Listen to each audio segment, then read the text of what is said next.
Alright, so in this section or in this lesson, mag-a-add na tayo ng mga grocery products, or before pala sa grocery products, yung mga categories muna, i-add muna natin yan doon sa yung magiging website.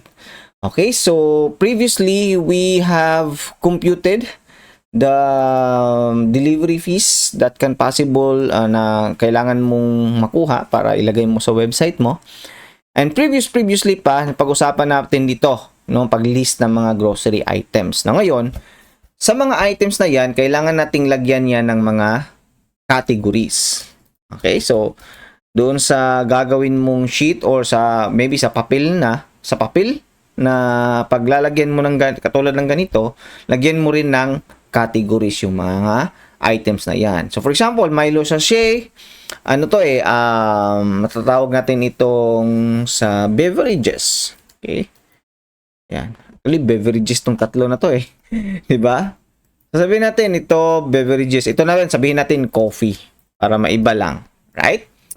So, kapag meron ka ng mga categories, lahat ng items mo, nalagyan mo na ng categories, then i-add mo na yung mga categories na yan doon sa iyong magiging website. So, ito yung website natin. Let's go to admin account and let's go to category. Right? So, mag-delete muna tayo ng isa kasi hanggang 10 lang ata yung pwede, di ba? 10 lang yung pwedeng ma-add na category sa gratis club store. And if you want to 1, 2, 3, 4, 5, 6, 7, 8, 9. Oh, so 10 lang yung pwedeng ma-upload or ma-add na categories. And if you want to add more, tingnan natin dito sa upgrades. Ayan, maximum is 10 lang yung category, 50 ang products, and 20 yung users. Kung gusto mong madagdagan, then you have to share, you have to invite other people or other store owners, no, mga sari-sari store, mini grocery store, and other store owners na magbukas din ng gratis club store na website. So, share mo lang itong invitation link mo. May invitation link, copy mo lang yan, bigay sa kanila. And kapag ka nag-register sila ng gratis, no, we will going to give you an additional space na pwede ka maka-upload ng additional 10. So, instead na 50, 60 na to, yung products, and then 1 sa categories, maging 11 na yung category, maging 25 na yung customer na ma-add mo sa website mo. So, ganyan yung sistema. So that we can also help other people. At the same time, matutulungan mo rin kami dito sa system natin na mapalago pa natin. So, adding categories, mag-click tayo sa categories, and then, shall we say, we want to add those beverages. May beverages na pala dito. So ayan, okay na yan. Then, we can add by putting it here. Okay, so lagay lang natin dito. Beverages. Okay, so add category. Right, so yun. Na-add na siya automatically. But since meron na tayong beverages, i-delete ko na lang to. Ganito din pag-delete. So, pwede mong i-edit by clicking this pencil icon here. Ayan, ma-edit mo siya. Pwede mong baguhin yan. Sabihin natin coffee. Diba? So, update category tayo. Ayan. So, balik tayo dito. Ayan, naging coffee na siya. So, ganun naman. Tapos, kapag gusto mong i-delete, click mo lang itong parang trash can icon. Then, delete this category. Yes. Ayan. So, madi-delete na siya. Ganun naman po. And then, now, let's start to upload na itong mga products na to. Alright. So, let's start with Milo sachet. So, tingnan natin dito sa ating mga products. Alright. So, paano ba mag-upload ng products? So, tingnan natin. So, magdi-delete mo lang ako ng isa ha, kasi hanggang 50 lang talaga to So, delete ko muna itong Nova na to. Delete natin. Yes. Ayan, para maka-add tayo ng isa pa. So, dito sa products, may S, dito mo makikita lahat ng mga na-upload mong products. And basically, ito yung page kung saan natin in-upload or nag-click tayo ng initial products, uploading initial products, di ba? Previously. So, isang click lang, mapupuno na kaagad ng products itong website mo. Now, if you want to add products na wala dito sa website mo, then you can do that one by going to this product section na walang S na product. So, in here, you can add product. So, product create. Alright? So, what you can do that one is, for example, Milo sachet yan. So, we need to add the image. So, previously, I've talked about you, nakunin mo yung images, diba, ng mga items, but you don't need to take a picture doon sa mga items na nasa grocery store or nasa supermarket, you can go here. Okay, search mo lang sa Google, no? Hanap tayo google.com. So maganda kasi sa Google eh. And then we can search here, sabihin natin Milo. Yan. So click natin enter. Right? And then magsi-search na siya. Yan, may mga image na din. Punta tayo dito sa images. Okay, images. And nandito na yung sarit-saring image ng Milo. And since ang Milo na hinahanap natin is yung sachet lang, so hanap tayo ng sachet. For example, ito. Right? So, ayan. May Milo na tayo na image. So, i-right click mo lang to and then save image as. Make sure alam mo kung saan mo na-download yung image na yun. So, sa akin, sa download folder. So, save ko yan dyan. Right? Ayan. Na-download na. And balik ako dito sa aking image. So, let's say ito. I-click ko tong upload image para makapag-upload ako. So, balik ako doon sa download folder. So, dito na yung Milo na din-download ko kanina sa Google. Ayan, na-add na yan siya. Automatically. Then, I can put the product name here. Balik ako dito sa aking Excel files. So, kakopy ko lang to. Yan, or right-click natin copy. And then, we go back here. Paste natin dito. Right, paste. Sa description, yeah, you can search it also in Google. So, pwede kang bumalik dito sa google.com and then search mo yung Milo or pwede ring ChatGPT. Right? Tingnan natin sa ChatGPT ha. So, tingnan natin kung makakapagbigay ba siya ng description for Milo. So, sabihin natin, utusan natin si ChatGPT na mag-provide siya ng description, no?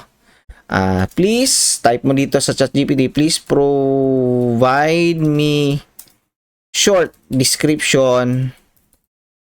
Ay, sabihin natin, please provide me one sentence description of Milo. Ayan. Tingnan natin. Ayan si ChatGPT. Alright. So, nagbigay na siya kaagad. Milo is an adventurous, curious young boy who embarked. Parang hindi tama to, no? Mali ata yung nilagay ko na description dito. Milo of Milo energy drink. Ayan. Ayan. So, tingnan natin kung may ano ba siya. So, ayan. Milo energy drink is available, blah, blah, blah, blah. So, ikakopy mo na yan. Tama na yan. Okay? Copy natin yan. Balik tayo dito sa ating website. I-paste natin yan. Ayan. So, may description na tayo ng Milo.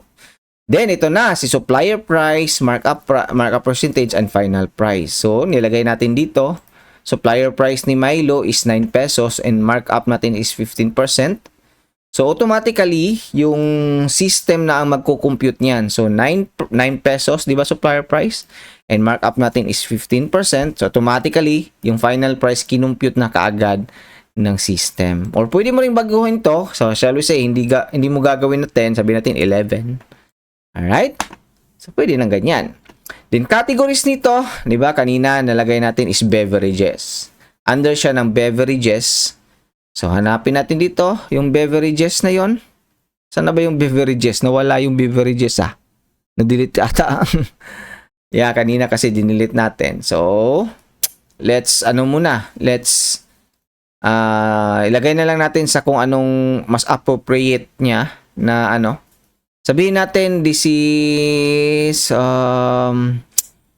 sige, ito na lang, dairy and adult drinks. Ayan. So, pwede na yan. Adult drinks si Milo. But then again, later, pwede nating palitan. Papakita ko sa inyo kung paano siya palitan. So, quantity, lagay natin. So, kung ilan yung nasa tindahan mo, sabihin natin na may 100 stocks ka nito sa tindahan mo.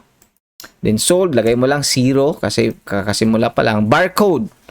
Okay, so ito, pwede mong i-scan using your camera, which is, diniscuss ko na to in the previous module, sa module number 2, on how does the POS or point of sale system works. So, pwede mong i-scan through your webcam, or kung may barcode scanner ka, pwede rin. And then, you can also click this generate kung ayaw mong gamitin yung barcode ng Milo mismo. Okay, so, generate natin.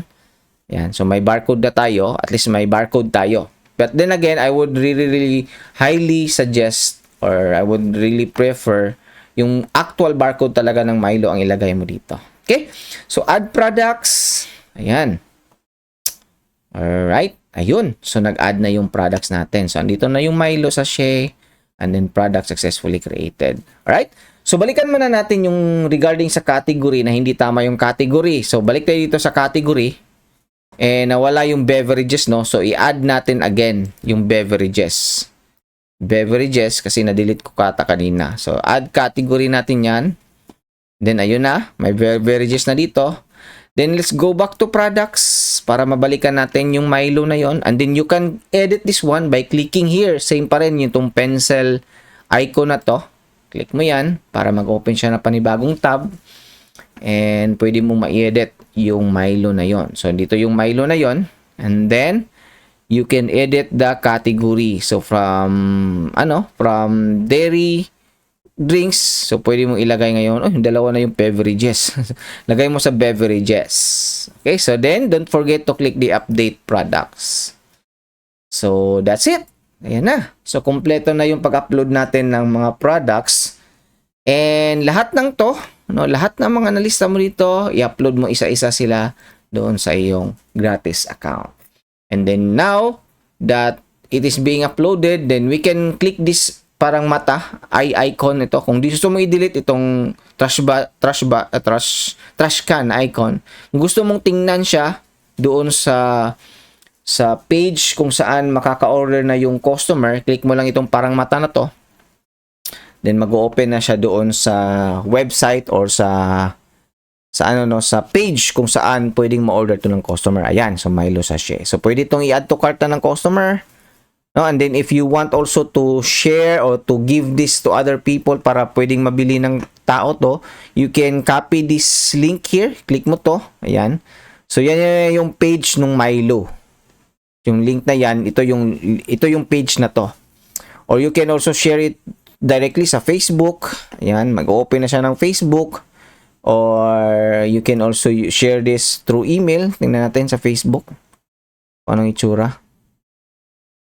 Ayan, so pwede mo namang maglagay ka dito ng mga say something here para ma-post siya sa Facebook news feeds mo.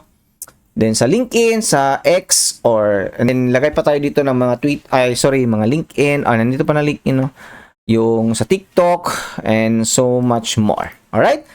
So that's how you upload products in our gratis account. I hope na nasundan mo ng mabuti. On the next section, pag-uusapan naman natin yung regarding sa, magsa-sample order na pala tayo kasi na-upload na natin yung mga products, then you can now do sample ordering, and then ano yung gagawin sa checkout, and then what's happen if the customer orders it. Alright? So see you on the next lesson.